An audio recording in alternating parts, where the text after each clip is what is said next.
Meus irmãos, bom dia, a paz de Cristo, uma manhã de muitas bênçãos para nós. Peço que você curta esse vídeo e se inscreva no canal.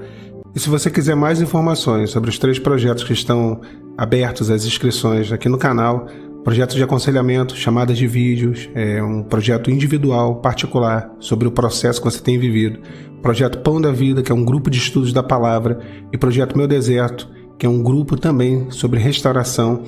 Ambos esses 2 últimos projetos, ambos no Telegram e feitos através de lives no YouTube, lives privadas. Já o primeiro projeto de aconselhamento, como eu disse, através de chamadas pelo WhatsApp. Se você quiser mais informações, é só mandar uma mensagem para o WhatsApp, será aqui embaixo e eu te respondo com mais informações. Nessa manhã de terça-feira, a palavra do Senhor, uma vez mais, possa produzir renovo, refrigério, fortalecimento para os nossos corações, para as nossas vidas.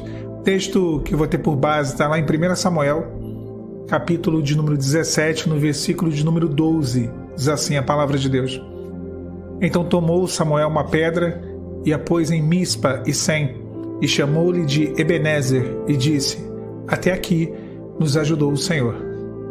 Qual era o contexto aqui dessa passagem? O povo de Israel vinha de um momento muito difícil, momento onde eles estavam sendo subjugados pelos filisteus, devido à vida espiritual deles que não ia bem. Eles tinham se afastado do Senhor, havia muita idolatria no meio do povo. Com isso, como eu falei, os filisteus subjugaram eles por anos. A Arca da Aliança, que tipificava a presença de Deus, que era o objeto mais sagrado do culto, né? Ali não havia ainda o templo, mas eles tinham ela dentro de um tabernáculo, e durante as cerimônias mais importantes, as cerimônias espirituais, as festas, as solenidades, a Arca da Aliança sempre era ali o objeto presente. Só que ela foi tomada, ela tinha sido tomada pelos filisteus, e quando ela foi tomada, ela começou a provocar uma série de transtornos e dificuldades na terra dos filisteus. Por onde a arca passava lá na terra dos filisteus, ela trazia doença, trazia uma série de males, porque aquele não era o lugar da arca, porque ela não deveria estar naquele lugar com aquele povo, até que os filisteus mandaram embora a arca, né? Botaram sobre um boi, e o boi ele foi caminhando em direção a Kiriat Jearim, em direção ao território de Israel, e quando ele chega nesse lugar, a arca é recuperada, o povo de Israel se alegra, né? Ali os homens e mulheres de Israel se alegram, e essa arca ela é conduzida, aqui o texto lá no início, né, de Kiriat Jearim, ela é conduzida até a casa de Abinadab, e consagram Eleazar, filho de Abinadab, para que ele ali ficasse como o guarda, né, para que ele guardasse ali, cuidasse da arca. Então o tempo passa, né, e 20 anos passou, né, e a arca ali na casa de Abinadab, ela não produz efeito. Ela não produz milagre, ela não produz transformação, não acontece absolutamente nada. É um utensílio, um objeto que estava ali guardado. E para piorar, quando Samuel vira e fala: olha, as coisas não vão acontecer e a arca não vai voltar enquanto a gente não tiver a nossa vida espiritual restaurada, enquanto não houver um conserto. Quando eles fazem um conserto, se unem ali em Mispa, em Micmas, na verdade, Mispa mesmo, os filisteus se levantam contra eles. E aí eles clamam ao Senhor, jejuam, Samuel ora ao Senhor, e o Senhor, no campo de batalha, concede uma grande vitória. E aí depois dessa vitória é o texto que nós lemos. Samuel pega uma pedra ali em Mispa, entre Mispa e Sem, e ele chama aquele lugar de Ebenezer e diz: até aqui nos ajudou o Senhor, que é o nome, né? Ebenezer. E esse texto, irmãos, ele é muito bonito e muito profundo, né? Não é só um texto que hoje virou um jargão evangélico, né? Um jargão gospel. Até aqui nos ajudou o Senhor. Mas eu acho que se a gente for analisar o texto, o quanto que ele traz para nós de ensinamento e a profundidade dele, é além desse rótulo. O texto, quando ele diz isso, Ebenezer, e ele diz até que nos ajudou o Senhor, era uma certeza de que até aquele presente momento o Senhor tinha mudado os cenários, o Senhor tinha operado e o Senhor tinha concedido a vitória. Era uma certeza, uma convicção. Não tem acréscimo de nada nessa expressão, nessa afirmação. Até aqui nos ajudou o Senhor, mas olha, daqui em diante vai ser difícil, hein? Não foi dito isso. Olha, até aqui nos ajudou o Senhor. Olha, mais daqui em diante, olha, que incerteza, não sei como que vai ser, olha, não teve acréscimo de incerteza, não teve acréscimo de dúvidas, de murmuração, de incredulidade, de nada. O que ele sabia e o que eles disseram naquele momento foi que até aquele momento o Senhor os tinha ajudado.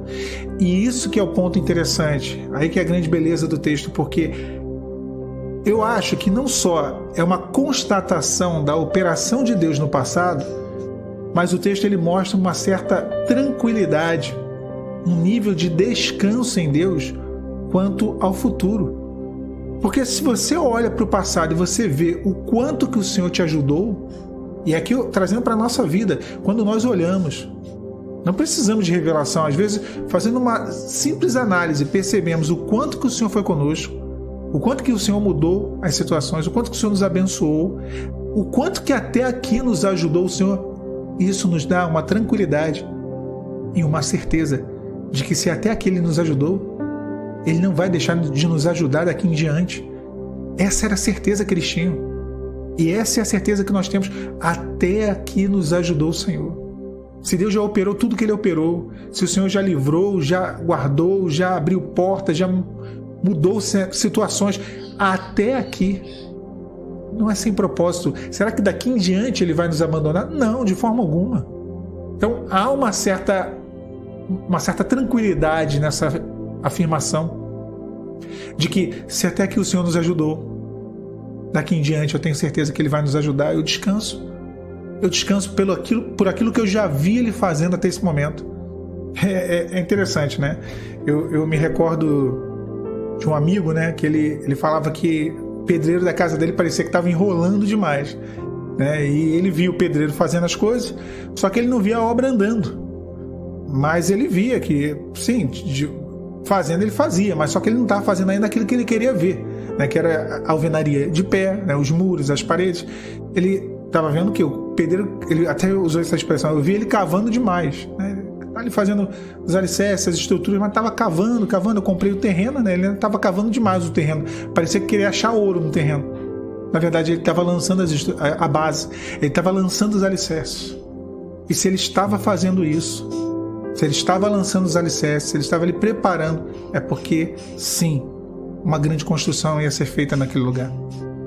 Uma grande construção iniciaria naquele lugar. Da mesma forma o Senhor, hoje Ele está lançando alicerces.